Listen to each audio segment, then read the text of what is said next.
Good morning. We are filming for the Hamilton College Jazz Archive. My name is Monk Rowe. It's our great pleasure today to have with us bassist and avid golfer, Mr. Keter Betts. Good Welcome. morning, Monk. This is the earliest interview we've done. Really? Yes. And for a jazz musician, not all of them like to be here this early. Well, I feel as though the early bird gets the worm, and I like worms. Are you going to get a chance to get out on the course today? No, I just have a rehearsal at 1:30. Yeah. So that sort of kills that. Yeah. We should explain to our listeners that we're at the Sarasota Jazz Festival, and Right. they have you working pretty hard here.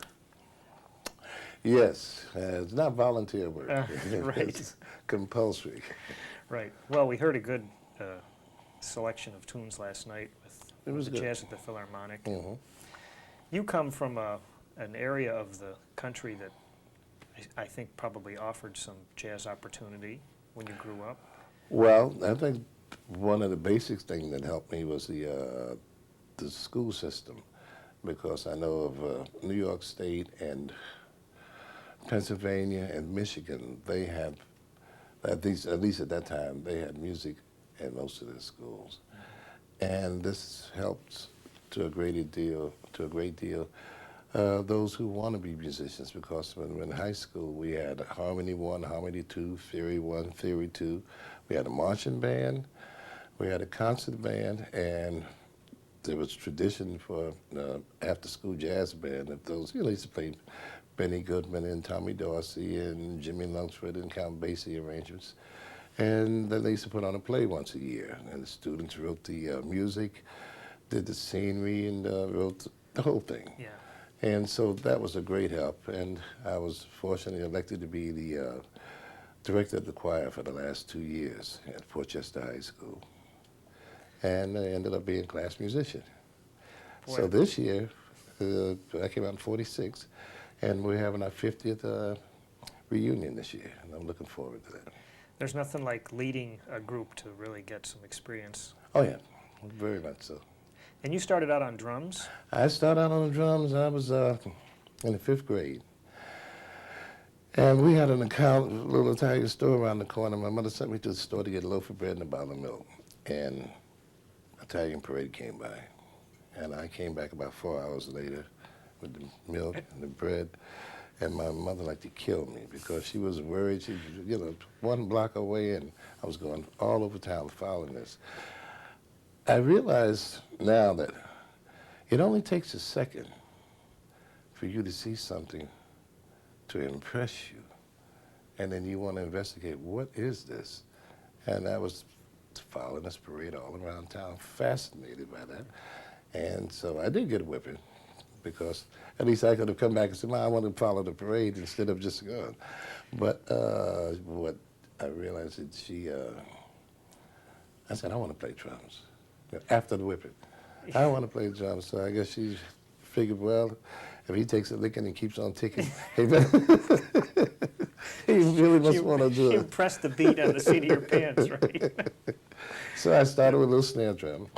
And there was a gentleman who used to come around the schools in Portchester area. He was a colonel in the Marines. His name was Paul Weckester. And anybody that wanted to learn, he knew how to play most all the instruments, and he would show you how to hold sticks, or somebody wanted to play trumpet or trombone. He knew basic little things of that. And that was the start of it. And then I worked my way up to a first set I got was one with we call it like a pool table with the coconut blocks on there. And I had that, and Moon on the bass drum, put a light in there and the whole bit. And started playing Italian weddings and block dances and little parties after basketball games, and then worked my way up to I started studying in New York with a guy named Bill West, and he was somewhere around 46 in Broadway, somewhere in that area. And I would take lessons on Saturday, a half-hour lesson, 12:30.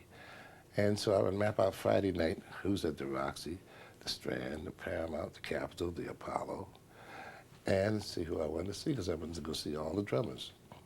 And I got to do that, and it was fascinating. Well, this had to be great preparation for your eventual career as a bassist, I would think. Well, I switched to bass, took Mill Hinton. This- Because, yeah. because of Milt Hinton, or I'll tell you now what happened. I was always watching every drummer. I knew that's what I went to see. And I saw Cap Calloway when I was going up for my lesson. I saw Cap Calloway was going to be at a theater, and I had never seen Cozy Cole because I tried to study with him, but he was very busy, but I'd never seen him play. And I knew he was working with Cap, so I said, I'm going to go see Cozy Cole after I take my lesson. And I went to the theater, and a new drummer had just joined the band. And I didn't catch his name, and he took a drum solo, and it was fascinating.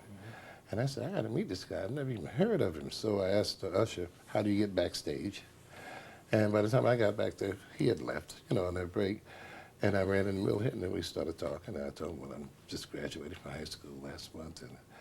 And he said, well, come on, I'll take you to lunch. And we started talking. I told him I'd like to fool around with the bass in school, and we didn't have many bass players. In fact, we didn't have any bass players in school. I mean, there was one guy who just picked it up and made noise.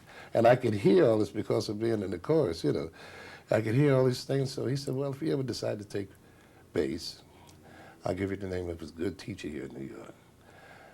And I thought about it, and about a month or so later, I went to this guy, and that was Al Hall.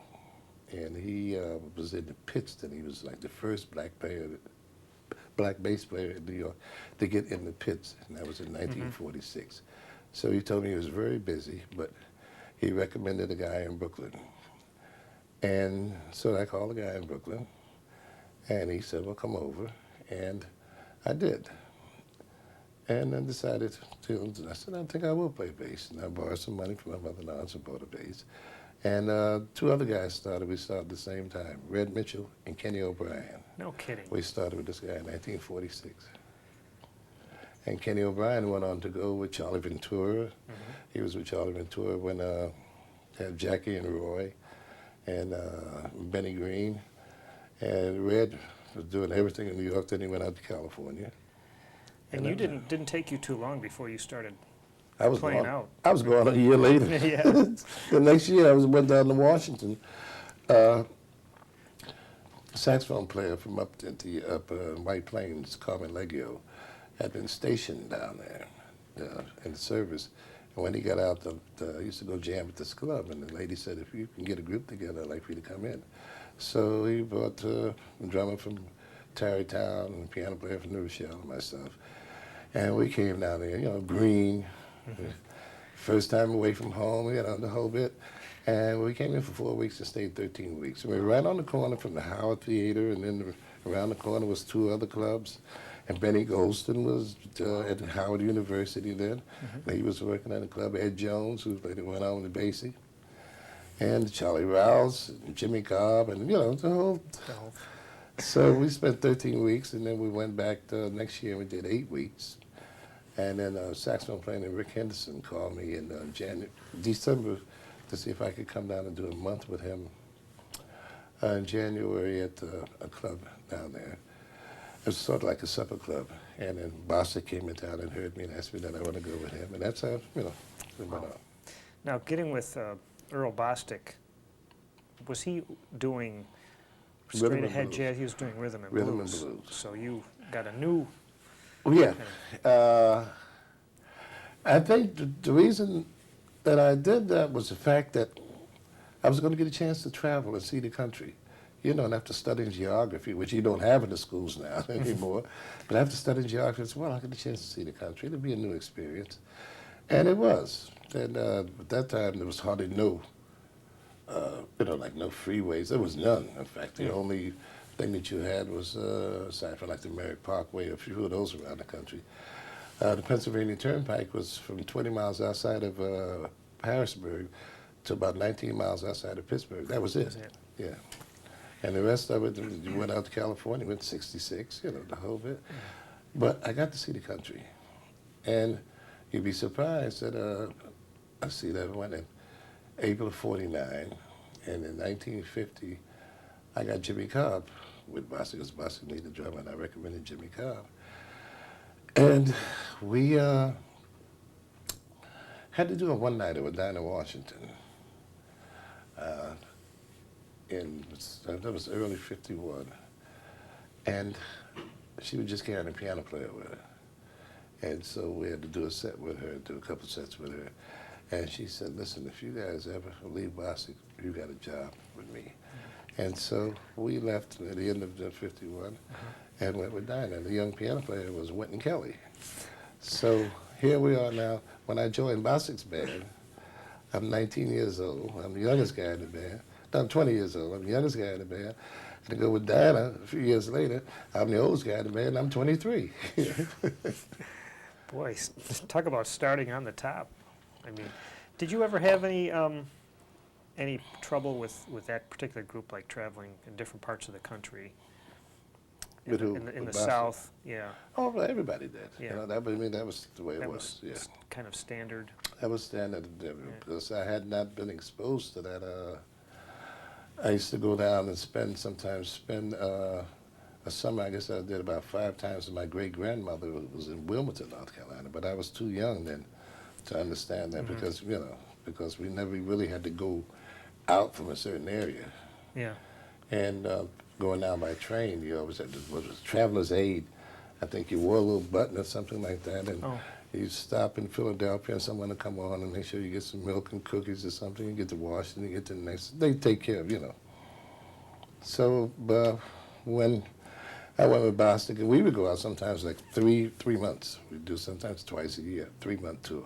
And there'd be one night there was the old man from from Pennsylvania called Weinberg. And you do the Weinberg tour. He was the agent? He was the agent, and he booked from Washington on down, West Virginia, North Carolina, South Carolina. That was all his territory. And you would go down to Florida, and then who had that? Rick Rowe was the Florida area, and through around to New Orleans. No, Weinberg was from Rick Rowe was in New Orleans, that area and there, and then you got out to Don Rowe was Texas and so forth. And sometimes we'd be in Texas 3 weeks. I mean, that's how long it takes you to get out of Texas.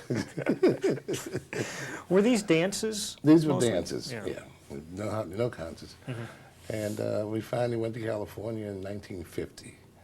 And that was Bassist's first time there. And then went up, to San Francisco and then up to Chicago. And then you'd come back the northern route where you would do Salt Lake City, Denver, and then like that in Chicago, and then come to Ohio. And sometimes it'd be a 3-month tour. The whole country. Yeah. What was your first recording experience? With Bostic, a month after I joined him. Then I got a featured thing. He had written this tune, the arrangement for Wrap Your Troubles in Dreams, and the bass played the melody.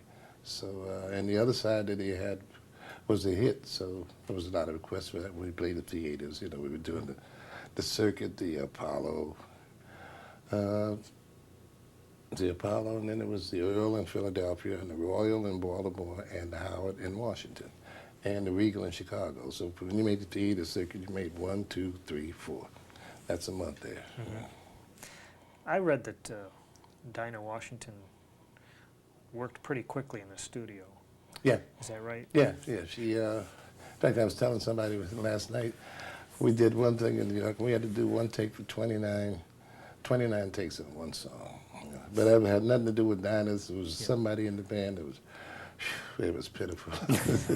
Because she was very positive, and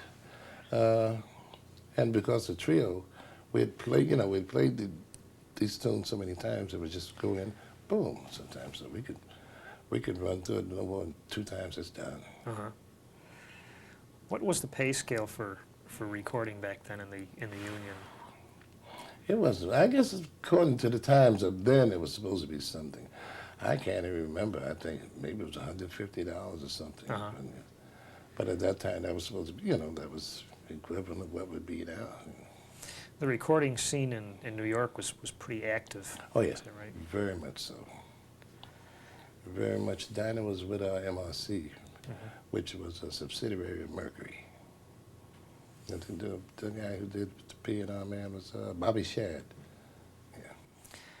You worked with one of my favorite people of all time, Cannonball Adderley. Oh, yeah. There you go. How did that come about? I met him in New York, and we became friends and something, and I left Dinah one time, and he was going into a Cafe Boheme. And he said, well, come on, I'm going in for a month. And I said, okay. And I went in with a month with him, and it was Canon Nat, Junior Mance, and Specs Wright out of Philadelphia, and myself. And then I went back to Washington. I had to go back to Washington. And so he said, well, can you recommend a bass player? And I said, well, a good friend of mine is Sam Jones. You have to try and get him. I said, well, he's very good. And got Sam, and then Candace started going right up the ladder. Yeah. I think it's really fascinating how musicians recommend each other, and Yeah. they move around from group to group. And Well, you'll notice that with Art Blakey's group, that anybody was leaving, he would tell them, you get me somebody that's like you. Is that how that worked? And that's how Yeah. that worked. He was very instrumental in getting young, good guys, and he would tell them, well, if you're leaving, get someone. Right. And Lyle Hampton would just go out and find them. Take them. Right? Yeah, take them from someplace. And then, is that when you went back to Washington, you got hooked up with Charlie Bird? Yeah. Yeah. Yeah, but when I left Dinah, because my wife and I had a son then, and I said, well, I've got to try this domesticated life now because, you know. And so went to Washington in October of '56, and I started working at a club that had just opened up in January, and they had a house trio, and they were bringing in names on the weekends. So they brought in, the first one was, I think it was Lucky Thompson, and then Art Farmer, Donald Byrd, Gene Ammons, you know, to bring him in for maybe 1 or 2 weekends. And it went down a list, you know, of all these different people.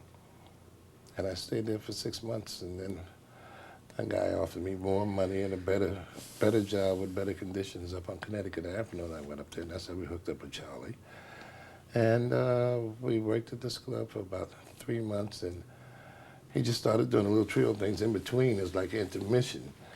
And the deal went down with whoever was in charge at that club, so they were looking at another club. And he said, well, look, I have a little restaurant up on 18th Columbia Road. Why don't you work with the trio up there, and you can get your act together for that? And we went up there. This is pending that this big club is going to open. And the deal fell through. And by that time, we started to build up something going up there, so then we just stayed there. And then it just kept on escalating, getting better and better. And we went to Europe with Woody Herman in '59. And that was, it took over 7 pieces and added 9 British musicians. And that was the first, they called it the first Anglo-Saxon band to tour the States. There was Jimmy Campbell on drums, Vince Giraldi on piano, Bill Harris on trombone, and Nat Adley and Charlie Bird and myself. And we picked up 9 British musicians, and we rehearsed for 2 days, and then we went out and toured England for 3 weeks. We never got back to London for 3 weeks. And we never saw the sun for 3 weeks. Never saw the sun until the day we got back in London, and the sun came out. And there was people sitting in Hyde Park, and Banks just face looking at the sun in his hands. Wow. And then 2 days later, the small group, we went to Saudi Arabia for the Aramco people to do some. That's all we saw for 8 days. Pure sun, no clouds, pure sun. That's great. You got to see, you know, a good part of the world. Oh yeah, yeah. And you've probably been to Japan. Oh yes, yes, also. yes, yeah. More recently, perhaps. In fact, I was just there. Now, last time I was there was about 5 years ago. I think it was with the Concord Jazz Festival, but I went over there with Ella 2 times, 3 times. I think. When you're working with a guitar trio, that gives you a lot more room to It does. be a Right. like major soloist almost too, right? And also gives you a lot of room to learn A, E, B, and D, and all those open strings that the guitar players love. Yeah, that's right. They like the sharps, don't they? Right. I guess like you look around, if you see horn players, you know, well, I'm going to be doing certain keys. Oh, yeah, you yeah. know. Let me backtrack just a little bit. When you were first learning the bass, Mhm. in addition to learning the technique of it, how did you learn the jazz repertory? Was it just picking up music from your teacher, or? No, no, no, because the teacher that we were studying was strictly classical. And he would have, even when Red would come in, first thing we'd do is have you play, he said, just play me one chorus of Body and Soul, you know. And he just sit there and say, I just don't understand how you do that.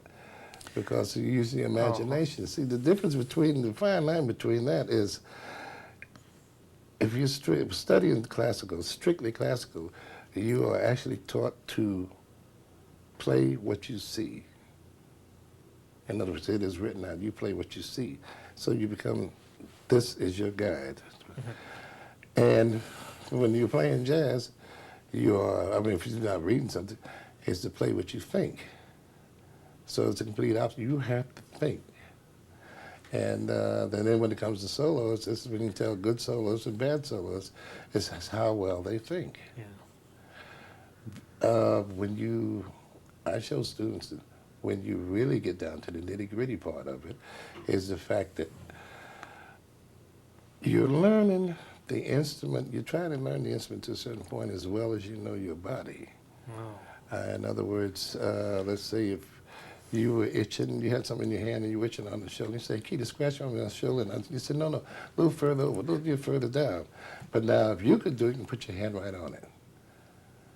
So this is the way that you approach the bass, that you put your hand right on what you hear in your mind, if you hear it.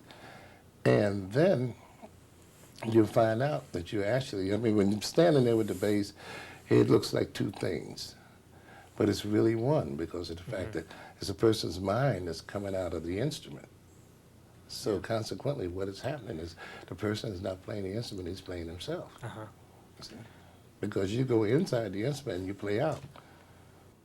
That's a great way to say it. It's not too heavy for you this No, early I in the like morning, it. is it? I might have to listen to it again later to make sure I got it all. But Okay. I really like it when a musician what they're thinking seems to connect with the audience. Like last night when you were doing a solo on, I can't remember which tune it was, and you were doing a sliding thing. Oh, yeah, yeah. And when you got about into the fourth measure, I could tell people were like with you. They thought they knew what you were going to do, and you almost did it, except that you would change it a little bit. Yeah, yeah. But you could feel it around me, like, yeah, I like this thing he's doing. And Well,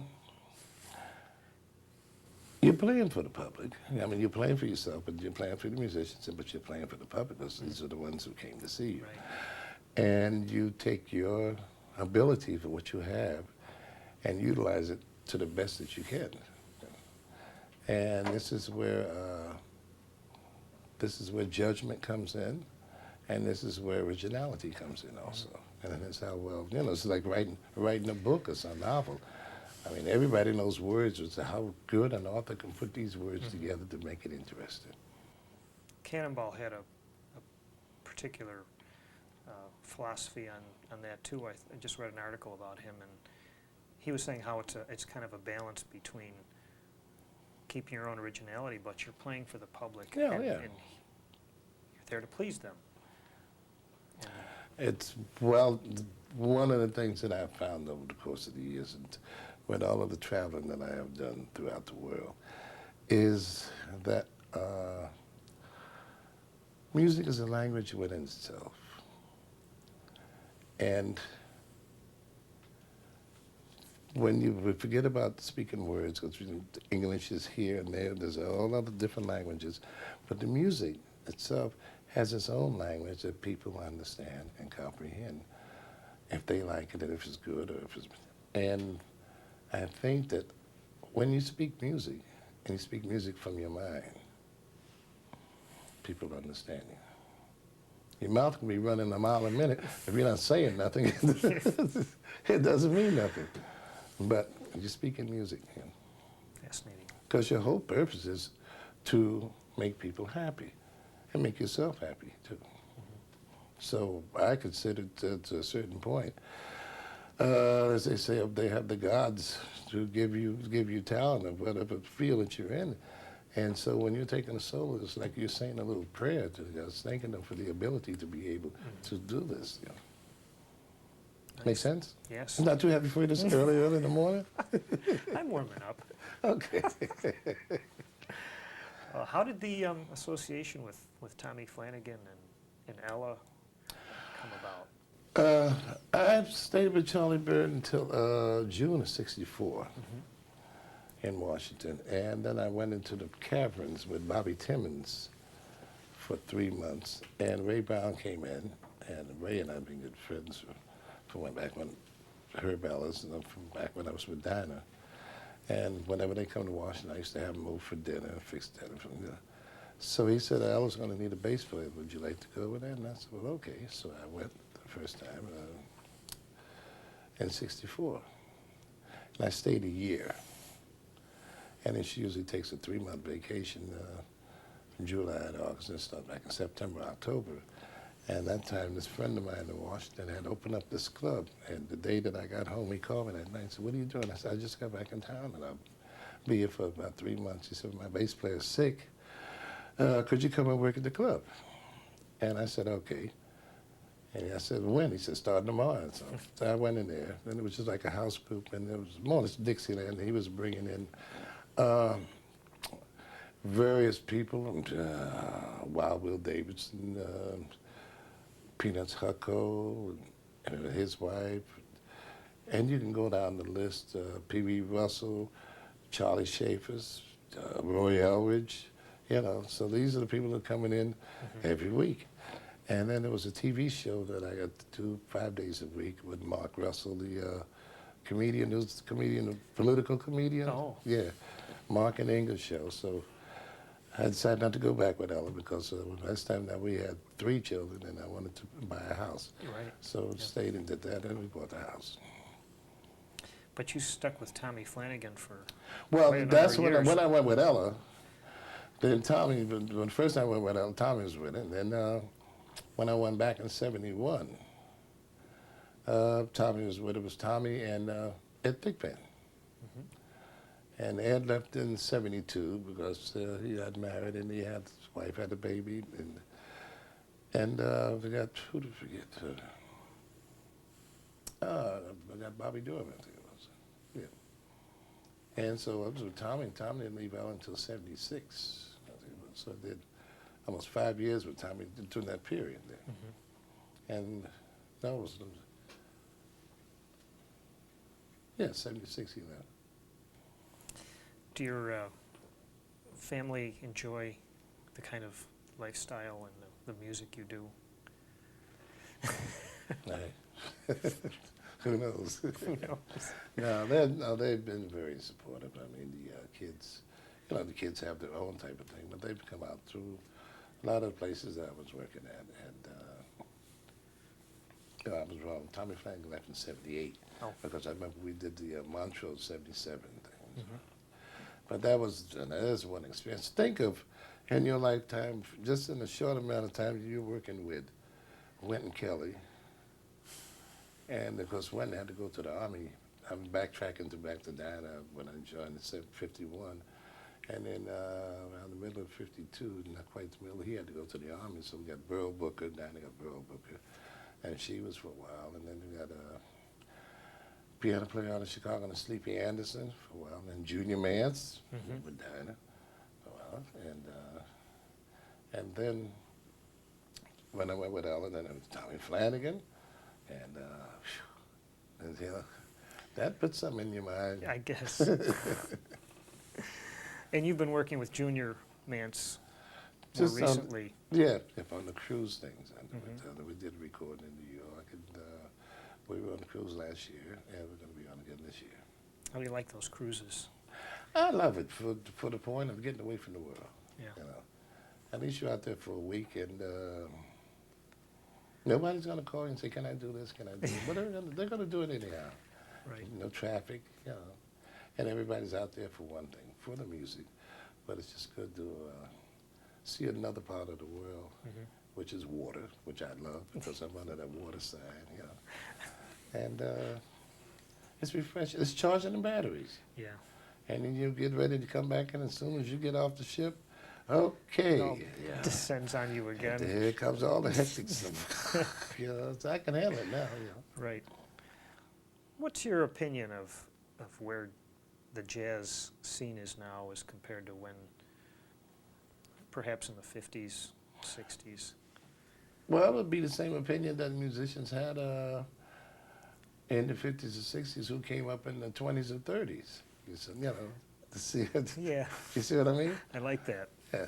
So when Yeah. they had it from the 20s, well, if you go back, let's just say 1910, it started coming up.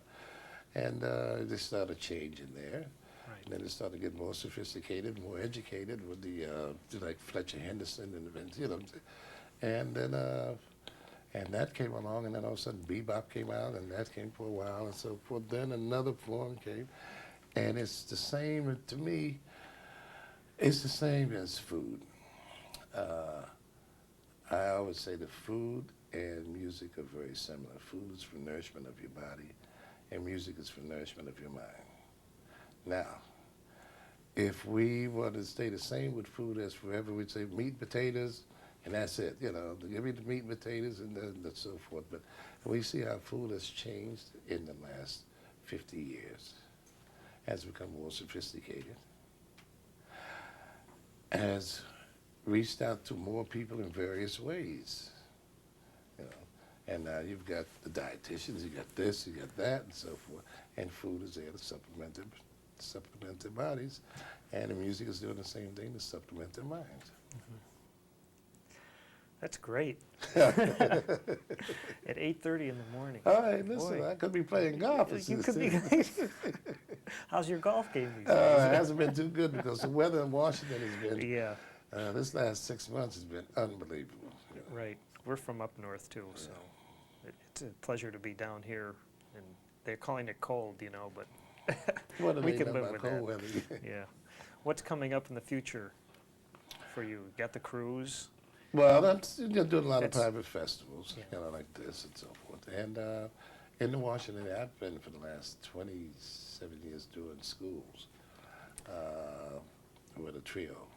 It started as this lady named Evelyn Ordman just started me off one day. Said, I hear you have some kids in school and you just moved to Maryland. And so if you've got as many kids as they say you have, you must be nice to kids. And I said, I don't know about being nice, I know how to get them. But she asked me to take the base and go to school up county in Montgomery County, and I went up there, but she picked me up, and I went up. And she said, you know, if you could put some type of program together, I could see, work up something for you to perform for the kids. And so I got a drummer and a piano player, and we started doing it. And through trial and error, because I always figured that in order to deal with kids, you actually have to be a part of them. And so instead of talking into a kid and pushing down on him, pull from him and say, what is this? You know, this is called a bass fill. How do you think I would play this? And so I'm pulling Let them. from, right, you see. Instead of pushing this bass fill and up, and that's that. They get that with grown-ups, the parents, they Right. get that with the teachers. Which finger should I play this with? How, you know, and so it escalated. And I'm doing about 100 schools in the Washington area. That's with Washington Performing Arts. We do a Head Start. Mm-hmm. They've been out there since '81. They do about 30 to 36 a year. And then this is Wolf Trap I'm talking about. Right. Yeah. And you deal with pretty young kids too. Right? They're 3 to 5. Yeah. Head Start. Yeah. And then in Washington Performing Arts, I'm doing elementary schools, PG County. Going to sometimes PG County schools start at 8 o'clock, and you got to 8:30 in the morning. You've got to be 30 miles away. You know. But when you walk in and you see these little eyes there, you know, and you're giving them something that is something up close. Yeah. And then the main thing is participation, not just if they, like I said, play and push in, Right. get them involved, and then they have an idea of what music is about, aside from what they hear, or what's force-fed to them by the Right. radios. Very important. Yeah. Yeah. And it's hopefully setting some seeds in their head for Oh, future we've had some audience. very good results. Found some very talented kids, and I'm speaking of like grade and junior high. Senior high, I try to do mainly workshops because by the time they get up there, they're opinionated for what they want. Yeah. So when they have bands and choruses and so forth, we want us to do workshops for senior high and sometimes middle schools. Yeah. That's a tough age sometimes, especially in large groups. The little kids I are. go to some schools that got 12,000, and in the middle school, gee whiz. Wow. Well, this has really been fascinating. Well, I'm so glad that we were able to have you come over and join us. What you're playing today again? today, yeah. I'm doing the Kansas City 7 and then the big band, the Juggernauts. Did you have occasion to play in Kansas City? Oh, yeah. And- With Dinah, with Bostic, when we were doing, those Right. were dances. But with Dinah Washington, we would play. We worked, we'd do some one-nighters, and we did work at a club. It was called the Blue Orchid or the Orchid Room or something. Yeah, but I liked Kansas City. It was a swinging town. Yeah. Back in I think there's a movie coming out about it now. Or Really? Yeah. all the major cities, Kansas City, Chicago was, oh boy. New Orleans, L.A., it was all over then because you see, you're looking at Washington was a big mecca. But you see, at that time, you're thinking that people lived in pockets. So everything that was within their pocket flourished with stores and shops and everything. When suburbs started becoming the vogue thing and people started expanding, all these people who were the patrons that started moving out. But once you get 15 miles out of town and you go to work and you don't feel like coming all the way back in. And this is how, to a certain point, some of the patronage was lost because people were expanding their lives, and expanding their lives, they were also expanding the distance from what they were from, see. And so consequently what has happened is that then the clubs had to wait for the new people to come in, and the new people were not, actually, you're not seasoned veterans of jazz, you had to convert them. Right. But the advantage, the thing that's helped with that has been the colleges, and with the various, all the music that's going on in the colleges and educating the kids there, then they're starting to get the younger crowd in. Right. I had one last question about when you were playing dances, like with Dinah Washington or Earl Bostic, were these segregated clubs, or how did they work? The dance halls in the South? Dance Oh halls. yeah, they were segregated. They put a rope up. They put a rope down the middle? They put a, not down the middle, down the side. They leave the nucleus of it, for the blacks to dance, and they'd have a rope on the side, and they cut the rope, and they'd be out there and show, get back over there, and put up another rope, and that's why I was better cut the rope and be out. I mean, this was all the time. Yeah. Because, I mean, that's when I really got a chance to look at that whole situation, and I'm not looking at the political side, I'm looking at the musical side, that these people enjoy this music and wanted to be a part of it, but they were the ones that were being denied, I mean, it was, to a certain point, it was the reverse. They were being denied the privilege of just being able, they could just stand and look. How can you stand and look when the band Right. boom, and everybody's out there having fun? He said, don't move, stay there. Stay behind the rope? Yes, everybody. They cut the rope and be out there. Very interesting. Well, that was the time, Yeah, right? that was at the time, and but it just showed you that, like I said, how powerful music is. Yeah. Because if you check out Shakespeare, if I can remember what it was Shakespeare. He's talking to his daughter in The Merchant of Venice. Yeah. And you'll find a part in there, someone trying to figure what chapter it is, but he's telling his daughter, said, pity the poor man who has no music within his soul, that this person is guilty of treason. And he goes on to elaborate about the person who has no music within him. And you check that out. you find it most interesting. And I use this at times when I'm at conferences or something about being wary of people who really don't have a deep feeling within themselves for music because they are, like Shakespeare said, guilty of treason, and they're treason against music, you know.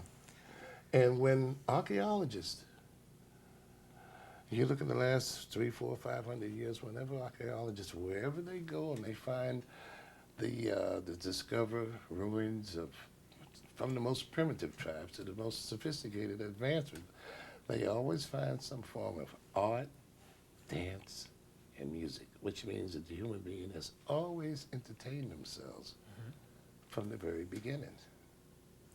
And that's the things that we leave for the next generations.